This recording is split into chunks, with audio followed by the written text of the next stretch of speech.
Hey everybody, and welcome to another devlog video for the procedural city generator slash NPC Manager system. That's right. For the past few weeks, I've been working on improving the NPC Manager system so it's much easier to integrate with procedural city generator, which makes a lot of sense. A lot of you have bought both assets and have been asking me on Discord, on email, what is the best way of combining both. And actually, the NPC Manager system started as an idea to add pedestrians to PCG. So obviously it makes sense that if you own both and you combine them both, then they should be fairly easy to add them. So right now with what is published, it is a very manual process. So a lot of the work I've been doing has been to automate and spawn NPCs only at runtime and only on proximity. Very similar to the way I'm doing the interior for the buildings that you see here. So on the last devlog, I showed how you can now spawn NPCs and entire POIs, right? That's the point of interest with the stations and everything at runtime, meaning that you don't now have to manually drag everything to the scene. So that was the initial part. Now I migrated NPC Manager to my current PCG project, and I've been further adding improvements as I actually try to set it up how you guys would set it up eventually. So I've been talking a lot, but let me just go ahead and you see I have like a little mock neighborhood here that I want to show you, and then we'll go to the full city. But if I just go and hit play here and try to go to my little mock neighborhood, all right, give it a second. I'm going to maximize. You'll see that as I start going closer to the neighborhood, you'll see that things start loading, and you'll see that we now have some NPCs that are spawning. So you can see Steven and Joe are now, and this is, by the way, NPC Manager system. These are now NPCs that are spawning with the interior props of this house on proximity. Notice that the performance is still pretty high, close to 120 frames per second. That's because, again, the NPCs are spawning only on proximity. You can see here that there are some NPCs that are spawning here with the gas station. You can see their names. And that is actually really funny. What you just saw there is a bug. Apparently when they touch the cars, they die. So that's actually pretty hilarious. Maybe it's not a bug, but a feature. Who knows? That means pedestrians shouldn't be getting in front of the cars. But there you go. So if I go to this house here, for example, and you see that the interiors load, I'm gonna go behind, and you can see that we have a bunch of NPCs that are spawned there. I'm still working on the spawning. I think there's a small bug where they're spawning twice, like they're overlapping twice. I have to kind of investigate that. But regardless, you get the idea. Now, each individual house that you have set up has NPCs spawning and walking around as you approach them. I actually find that really cool. Obviously, it does take some time to set up. Whoops. But once you set it up for each individual building, then you actually have NPCs that are spawning. So now that I took my time to set up these buildings here, every single time I regenerate my city, everything's already set up, everything's going to work as expected. So that's one thing. And the way that works is, basically, I can show you guys an interior blueprint here. So this is for Nova. This is one of the residential homes. And this is sorry, not the interior one, the floor one. Yeah, so sorry, this is the floor one. I've added a new section called Setup NPCM, where you can actually list an array of POIs. And in this case, I just created one for testing purposes. But ideally, if you wanted more randomness, you could add a bunch of different POIs here, and each POI would have a different arrangement where the stations would be, where the spawners would be, what kind of NPCs are spawning.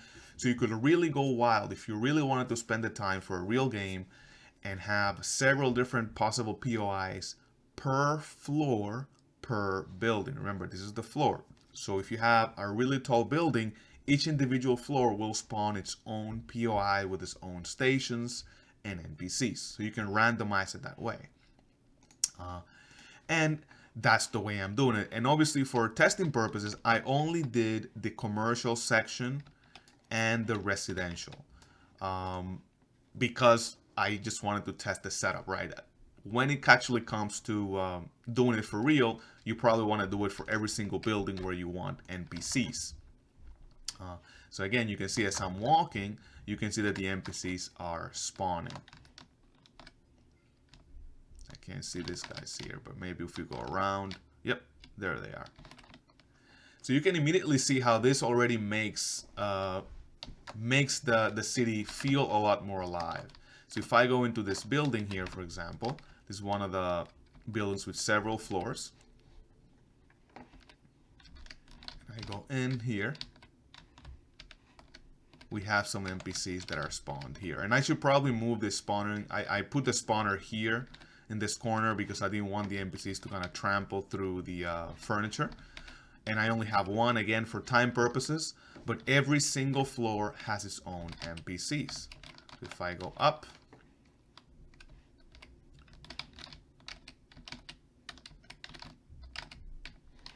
you can see that we have some other NPCs here. And of course, these guys are stuck.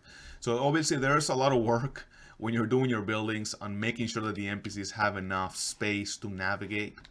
Right now, I am not using the regular nav mesh because it would take forever to build. So I basically changed the NPC Manager to use navigation invokers, which is literally a 5-minute change. But that means that it is more expensive for NPCs to use navigation because they're literally building navigation at runtime.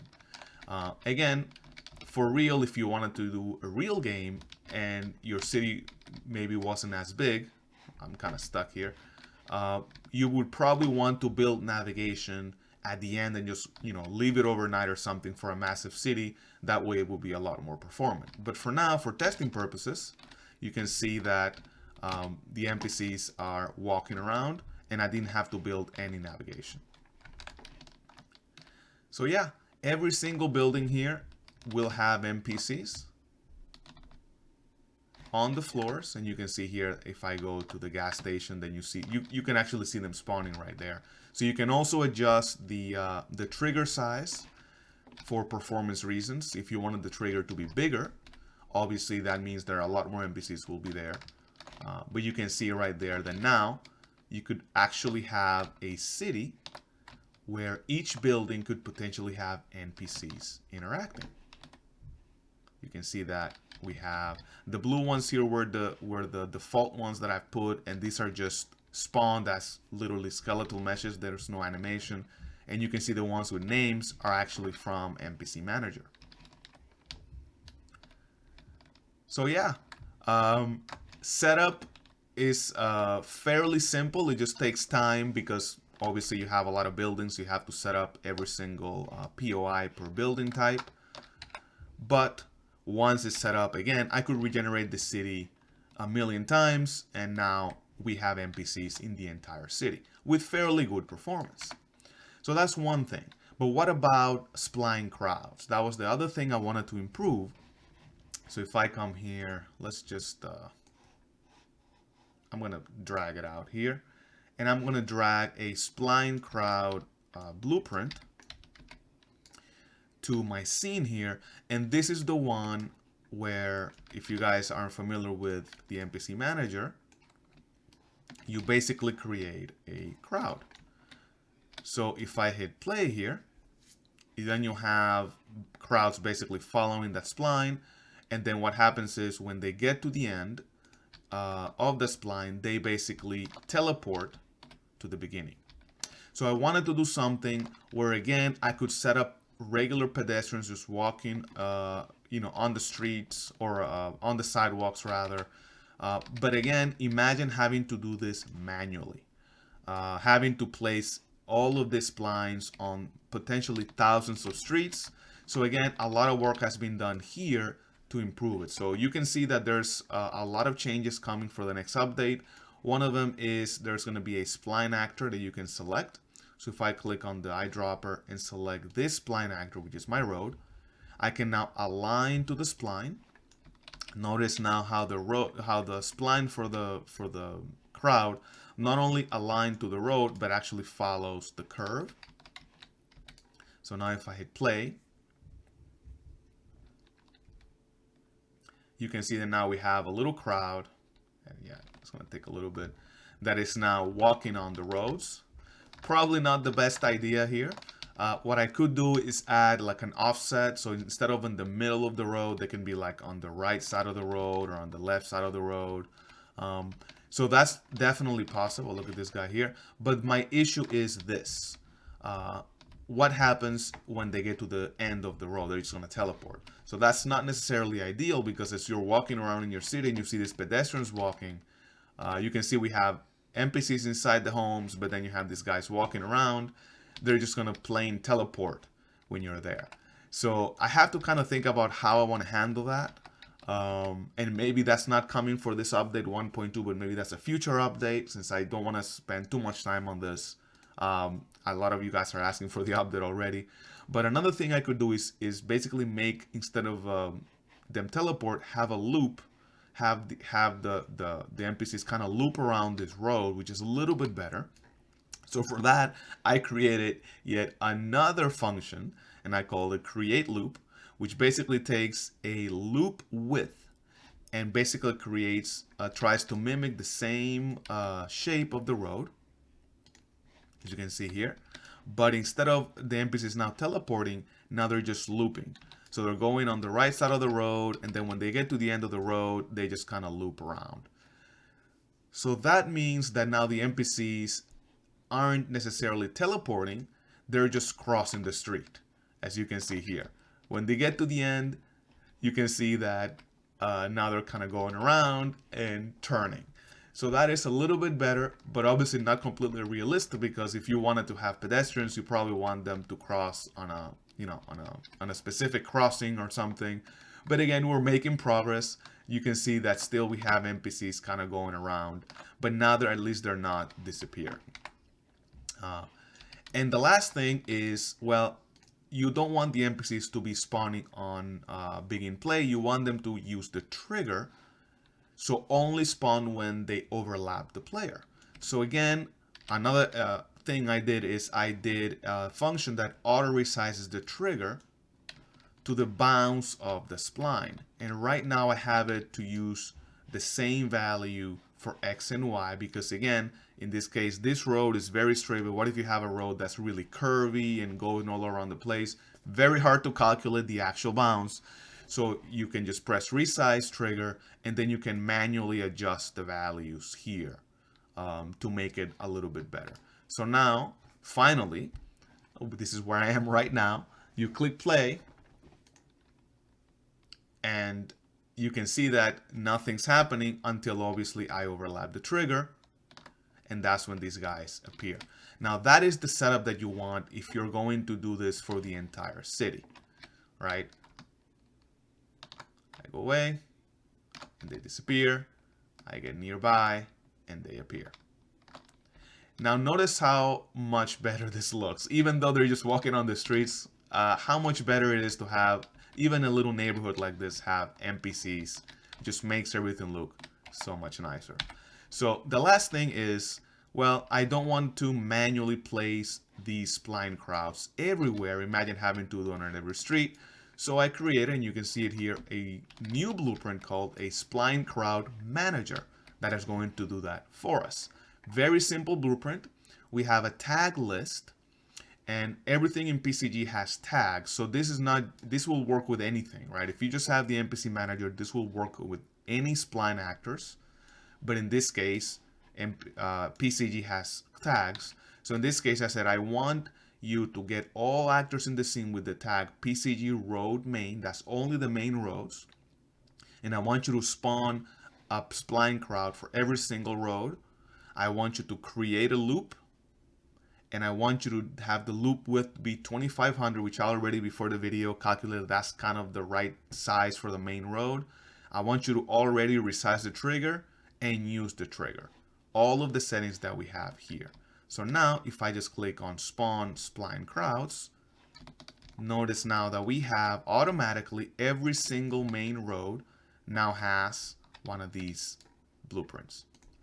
Now, for some reason, the trigger that cannot be resized automatically, that doesn't work. So right now you have to kind of manually select everything and then click on resize trigger. And then we're going to change this to something like, I don't know, 2000. You can see now the trigger for these roads is a little bit better. Okay, let's make it like 2500. Just a little bit better. And now, if I click play, hopefully we would have crowds as we're walking through the city. So let's just maximize this thing here. And there is right now a bug I have to investigate, that the crowds are not really despawning correctly. So I have to look into that. But you can see here now we have an actual neighborhood in our entire city. And we have people inside their homes. And we have NPCs walking around.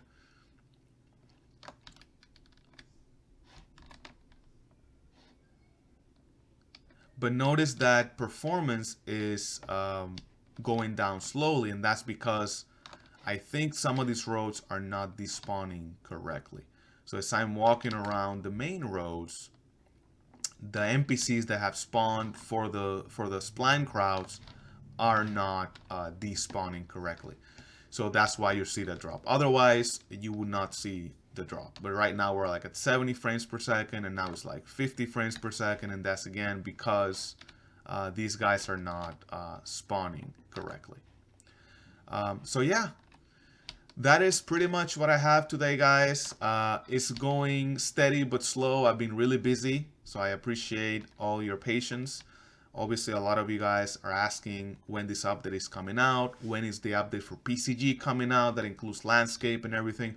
All of this that you're seeing here is going to be rolled up to the next update. I consider it to be the really big update. And I wanted to have, once you get that update, I wanted you to be able to include NPCs like this if you do have NPC Manager. That way you have a much nicer setup. So yeah, hopefully you guys like where this is going. Thank you so much for all the suggestions on Discord.